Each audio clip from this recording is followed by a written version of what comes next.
Perhaps the most memorable character in Dazed and Confused is Wooderson, played by 23-year-old Matthew McConaughey with his comb-over hair, peach-colored pants, form-fitting Ted Nugent t-shirt, small pipe around his neck on a necklace, pack of smokes rolled up in his sleeve, driving a 1970 Chevelle.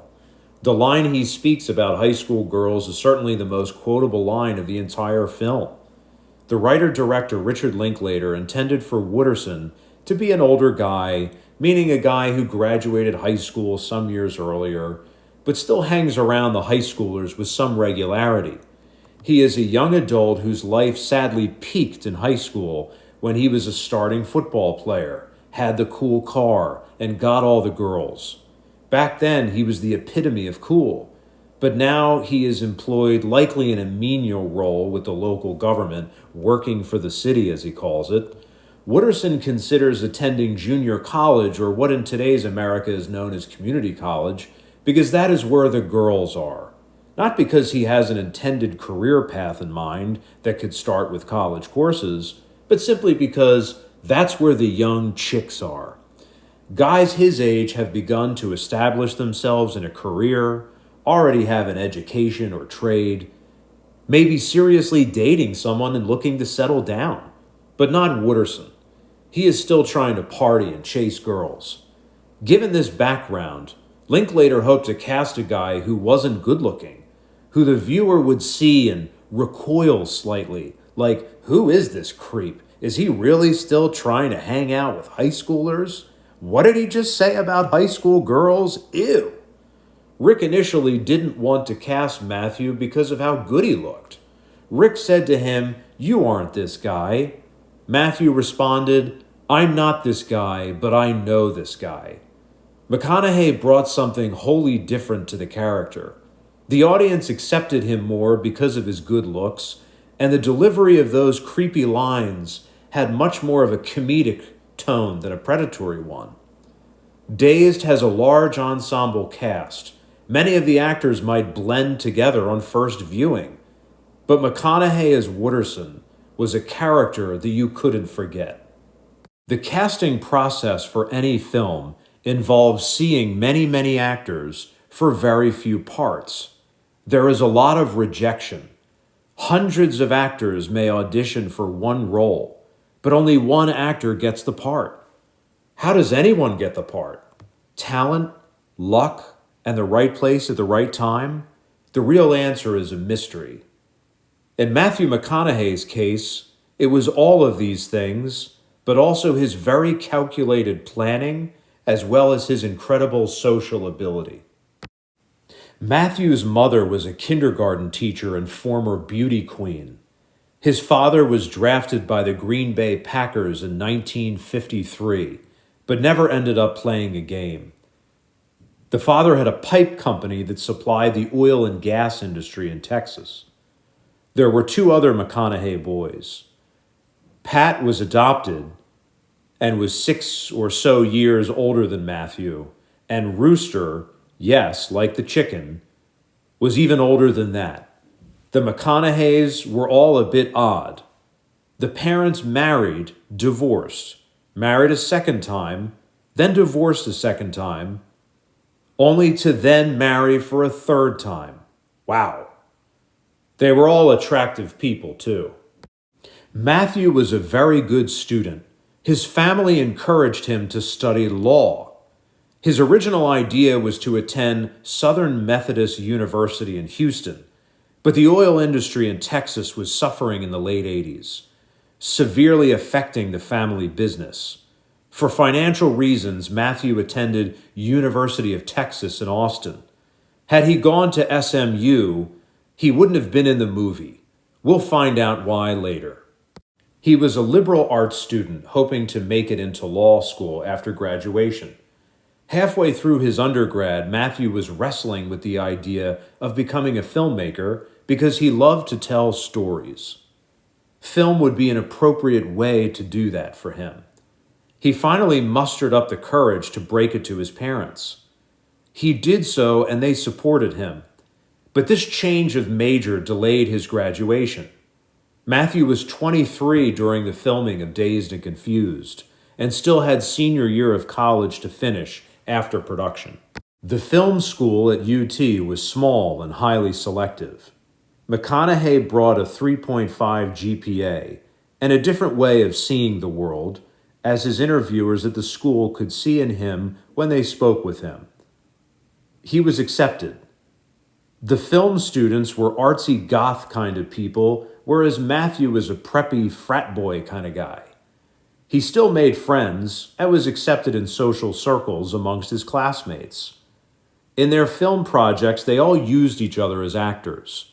A fellow film student suggested that Matthew get headshots and try to find work as an actor or model of some kind. He did and found work in several ads, one or more as a hand model. A very brief appearance in a Miller Lite TV commercial was his only time on film before Dazed. At this time, it is late into the casting process, with probably over 90% of the film cast. Rehearsal and filming were only weeks away. Casting director Don Phillips flies back to Austin to try one more time to cast the few remaining parts. Studios always flew Don first class and put him up at the Four Seasons. However, this time was different. The University of Texas had its graduation commencement in Austin that weekend, and the hotel was booked. So he had to stay at the Hyatt.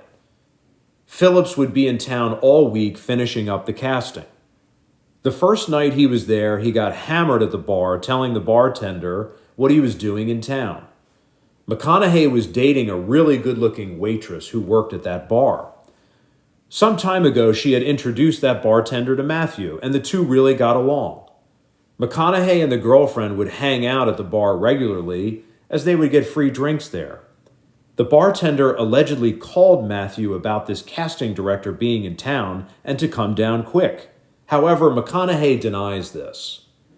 The actor does admit that he knew Don Phillips was in town because a movie casting in Austin was a big deal. Word was out that this production was coming, especially at the UT Film School where Matthew was studying. He had initially written to the production office to try to become a production assistant on Dazed. Matthew and his girlfriend show up to the bar knowing that Don Phillips is there. The actor approached the casting director, greeted him with a hello, and "I heard you were in town casting for a film" kind of thing. Phillips pushed back with something like, "Yeah, what's it to you, kid?" A typical young person trying to break into film would probably say, "Well, I'm a film student and I could really be an asset to your production, sir," or something lame and desperate like that, but not Matthew. He was too intelligent and calculating for that. Don would have rejected him right away with such an approach. Instead, the actor eased into small talk about sports. Phillips was an avid golfer, as was McConaughey. The two shared loud conversations over playing this course and that course, and this hole and that hole.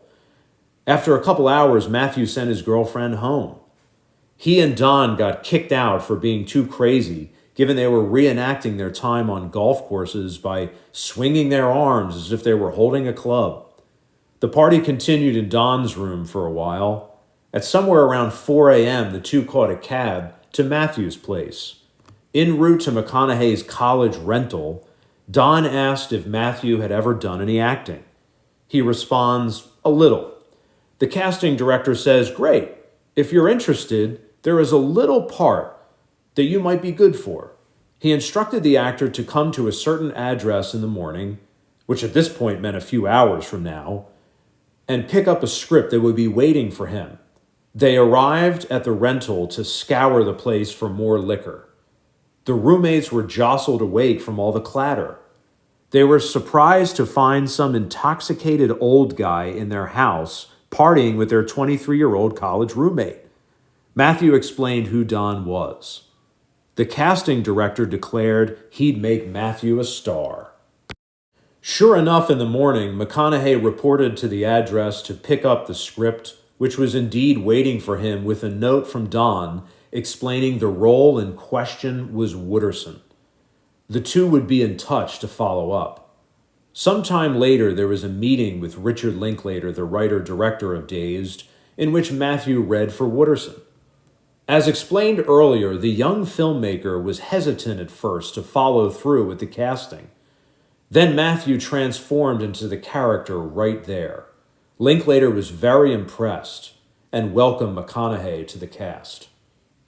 There were 3 weeks until rehearsal. Matthew's childhood friend returned from film school at NYU for summer break.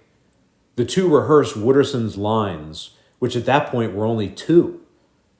"Say, man, it'd be a lot cooler if you did," and "high school girls." McConaughey and his buddy really built out the character. Matthew based Wooderson in many ways on his brother Pat, who was about 6 years older. The actor can remember when he was 10 or 11 and Pat's car wouldn't start when the school day let out. McConaughey was riding in the back seat of his mom's car, looking out the back window, trying to find his brother as they drove around the school, unsure of where exactly Pat would be waiting. Scanning through the pockets of high schoolers exiting the building, Matthew suddenly spied his brother, who was smoking a cigarette while leaning against the wall with one foot behind him, that knee kicked out. He said it was as if his brother was 10 feet tall and the coolest looking guy in the world at that moment. He was about to say, "Mom, there he is," but stopped himself because he knew his brother would get in trouble for smoking. The two circled the building again and Pat flagged them down. McConaughey remembers Pat driving a muscle car with a great stereo system. They would sit in the car in the driveway sometimes and listen to music like the songs in the film. Pat was good-looking, popular, and an athlete. After high school, he was kind of stuck in that era, as if his life had peaked in high school. Matthew brought all of these aspects to the Wooderson role. Everyone in the cast and crew loved McConaughey. People saw him as destined for stardom. He joined the production weeks in when they switched to night shoots. Rick Linklater expanded the Wooderson role with the scene at the top-notch burger restaurant. See, there was a hole in the script. After the cancellation of Pickford's party, how would the poker player intellectuals, Cynthia, Tony, and Mike, have found out about the Moon Tower party?